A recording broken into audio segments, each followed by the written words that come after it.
Hello, Thomas. Nice seeing you again. Hey there. How are you?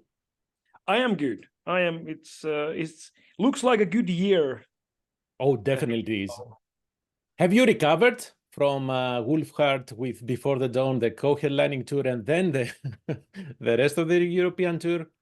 Yeah, that I did recover. I was still like a week ago recovering from the 70 Tons of Metal. Okay.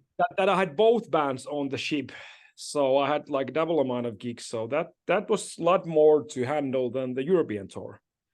So you mean that it was more taxing to do the 70,000 tons of metal than the entire tour?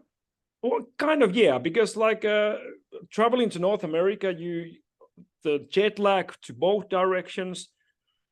We had the most horrible show times. Like Before the Dawn played, the first show was 5 o'clock in the morning, Oh my. and one day later, WOLFHEART was closing the whole cruise, and we played 2 a.m.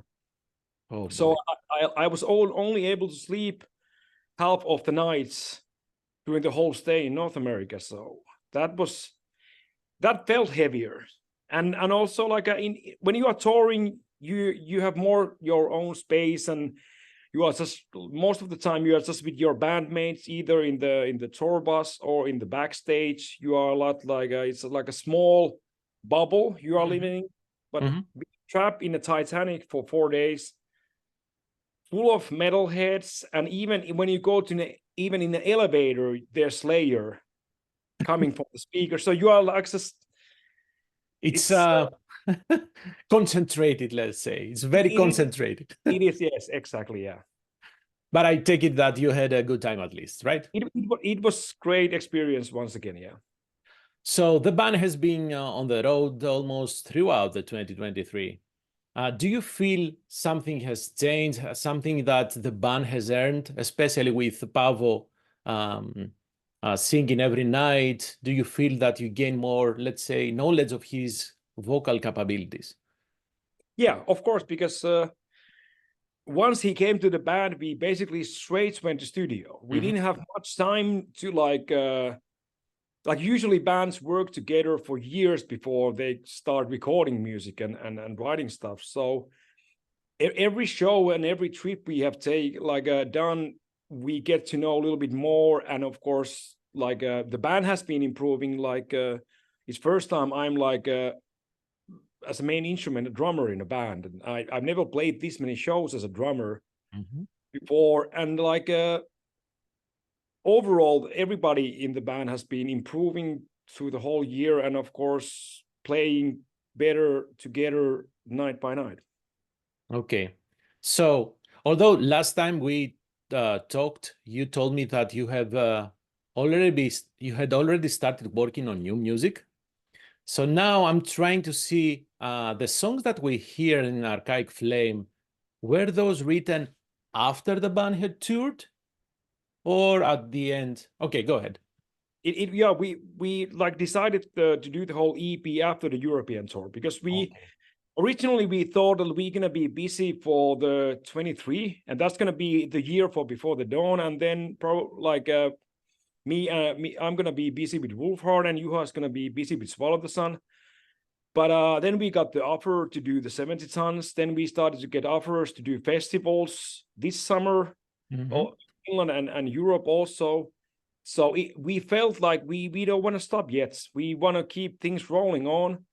And yeah, like you put it well, like once we played 50 shows together, we had even bigger drives to write more music together, because we knew each other better. The band was a lot tighter, not just musically, but also with in the chemistry in the band. So there was a lot of energy in the band that we wanted to still put in a good use. So we decided to do the EP after the tour, and all the songs were written and recorded in December. So this material was written after the tour, everything. Yeah. Okay, interesting. What are the things that you think you tried, again, knowing Pavo's voice better now? Were there things that you tried in the songwriting just to extend a little bit the sound, maybe? Yeah, like I think it was a lot more clear for me as a songwriter, the direction with Before the Dawn now and also in the future. And Okay. I think the EP underlines now the future differences between WOLFHEART also, because I already started writing new WOLFHEART material before we went to touring. So there's a lot of songs you're not going to be able to hear until end of this year. But to me, it now is a lot more clear the musical differences between the bands, and it was so much easier for me to continue with the musical style of Before the Dawn. And of course, yeah, knowing Paavo's vocal range and everything a lot better, I was able to leave a lot more room for his ideas and his interpretation. And I think the work in the studio was a lot smoother and easier. It was already easy on the Stormbringers. There was nothing difficult, but it was, yeah, when you play 50 shows together, it's either things get really complicated or they get a lot easier. There's only two ways, and luckily our way was that things got smoother.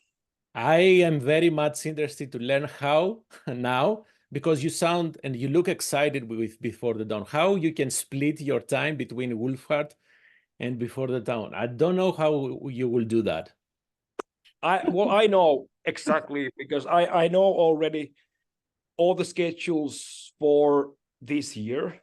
Okay. And it's gonna be mainly WOLFHEART. There's new music that we are working with, and there's new music coming out eventually at some point this year. And I know already the touring plans for the whole this year and some part of next year already. So once WOLFHEART gets going, that's gonna take all my focus.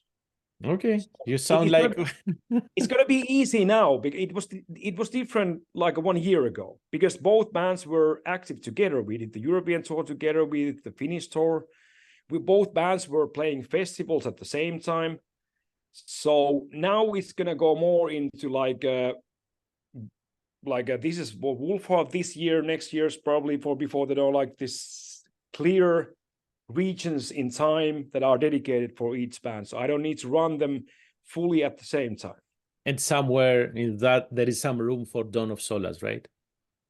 I have a studio time already booked for the next album recording, but that's easy because we are only gonna play one show with Dawn of Solace whole year. Okay. That's gonna be probably in December. So Dawn of Solace is never gonna do longer tours. So that's more like a studio project. So I can always work with Dawn of Solace, because that Dawn of Solace doesn't involve this 1 year plan. Right. With touring and traveling and all of that. So that's a lot easier to handle. Last time we joked that you have to have the three bands on the same time, but I'm not sure that you would be willing to do that. It wouldn't make any sense. Like I would be physically, I would be able to do it, but it wouldn't make any sense. I don't think it would be that interesting for the audience. Yeah, I know what you're saying. Yeah. I'm just trying to challenge you, man. So is there any connection, even lyrically, between Stormbringers and the two original songs from Archaic Flame? Not like clear connection. It's if there would be a theme for Archaic Flame, it would be more like expressing the energy inside the band. Because this whole past year, 23, was just like a snowball effect. Like in 1 year ago, in January, we didn't really know what to expect. Then suddenly we had a really good amount of festivals. We didn't expect the European tour to happen at all, and suddenly we are touring in Europe. Then we are doing the cruise. Like these kind of like events that every band would dream to do after an album release. So right. We didn't see this coming, and we weren't. This sounds weird to say this now, but we weren't prepared to be this excited. Like it was, there was a lot of question marks. Like, of course, we were super excited about the album, but especially me and Juho, we've been touring so much with Before the Dawn back in the days, and now Juho with Swallow the Sun, me with WOLFHEART. So we know also how complicated it can be to bring band on the touring world, and like so we knew better not to expect too much. Well, we don't have agencies for Europe, we don't have a management, so we don't have like a big machinery pushing the band and making things happen. So when those actually happened, that was like I understand what you're saying. Yeah, it's almost like magic, right? yeah. Who's that like, heart? Yeah. But that means that the music had an impact, right? Yeah, and it was really nice to see both also in the Finnish tour and in the European tour, that like when before the Dawn was active the last time, there was Facebook was not existing. It was still the world with MySpace and stuff like that, which means that like it was a lot more difficult to understand how big your fan base is. You didn't have any statistics. Yeah, you get those nowadays from the Instagram followers. You get a very good statistics from Spotify. You see exactly which countries are streaming your songs the most. Like 12 years ago, when we did the last European tour, we had none of that information. So we didn't really know what to expect. So, and seeing a lot of people singing along the old and the new songs, and seeing how many fans we actually had already back in the days that we didn't know. It's that is very like inspiring. And of course, that was one of the reasons why we wanted to go back to studio, because December, when we got home from the European tour, it felt completely wrong to stop. Yeah. It's like we've been waiting for 10 years and now we are in motion again. So you don't want to stop the ball rolling on. So, yeah. So how long did you work on the two songs? Because it sounds like they went down fast. Yeah, I don't usually work long with songs in general. Like once I get the main idea, it can be like the main melody or one riff, chorus, or the verse or whatever. It doesn't really take long from there to build the song. Right. So both new songs were written within a week, and then we just decided the cover song. We let Paavo to decide, because he loves this like 80s and 90s songs. So who doesn't, man? Who doesn't? Who doesn't? That's a good, yeah, exactly.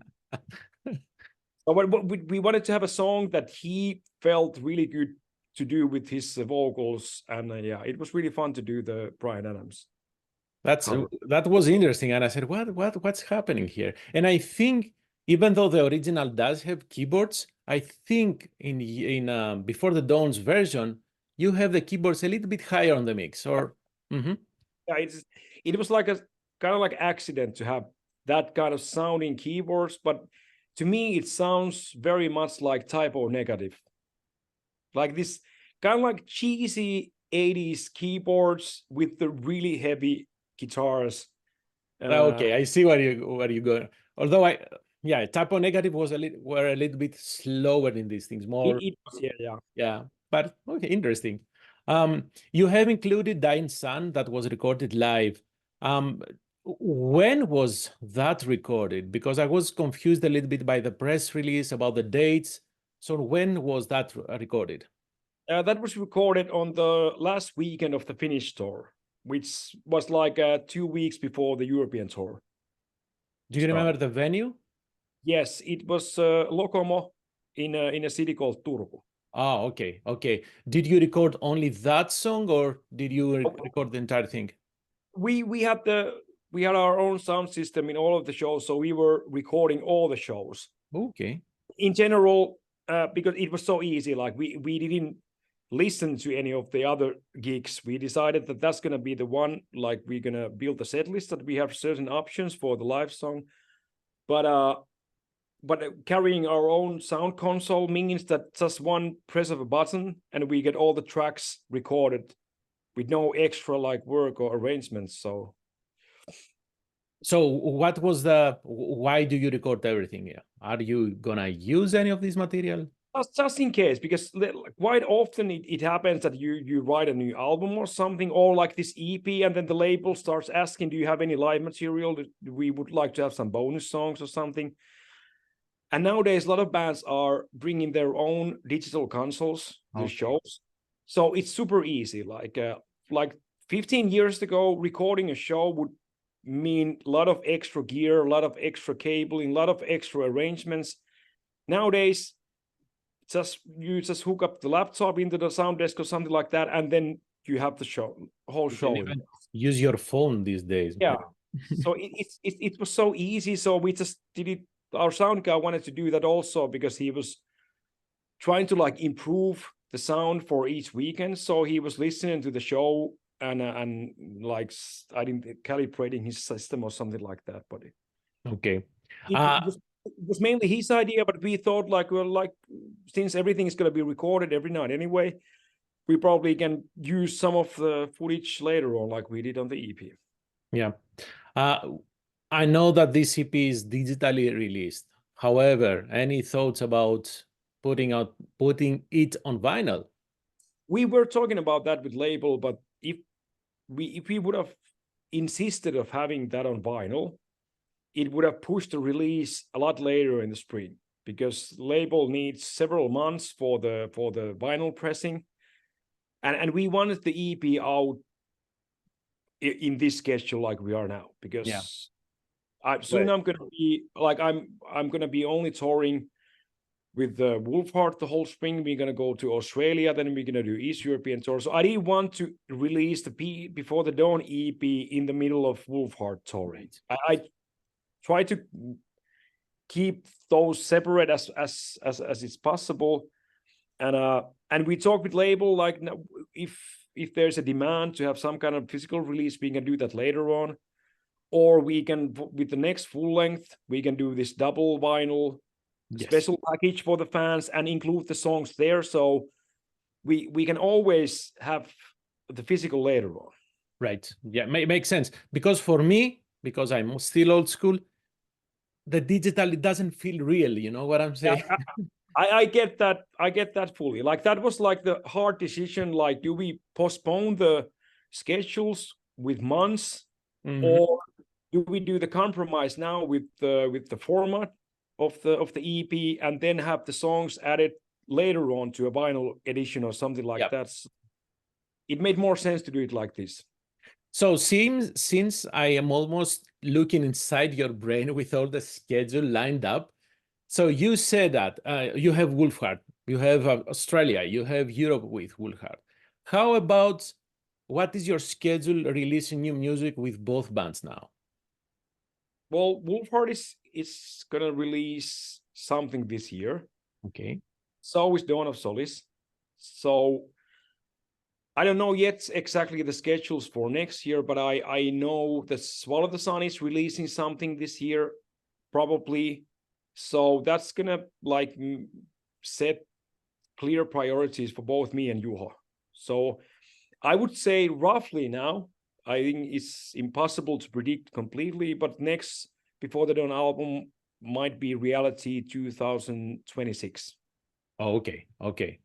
We probably gonna start working with the album next year already. But yeah, hopefully the touring cycle for WOLFHEART is gonna last almost to the end of 2025. Oh, okay. So you're gonna go on the road with WOLFHEART the end of this year, right? And then release a new album and go follow the touring cycle in 2025. Yeah, because this year we're gonna tour mainly in Europe, and then next year we're gonna focus more on North America and South America. So to cover all the bases, you easily need like 1.5 years to have all the tours booked and scheduled. So impressive. The press release has Saku as a full-time member of the band. Is he or is he not? I don't know how that happened. This is not the first time I'm explaining this.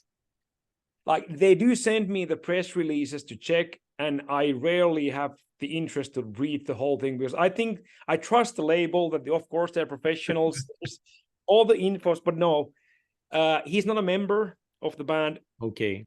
But he's my keyboard guy in all of my bands. So he plays keyboards and does the orchestrations for WOLFHEART.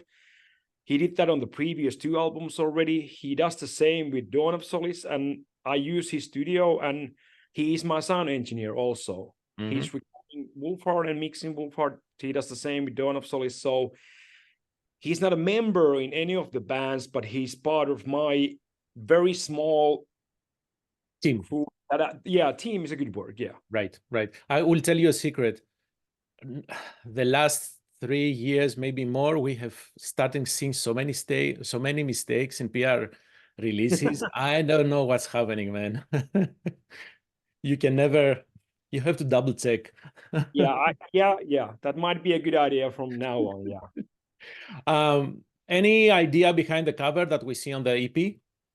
Any direction that you gave?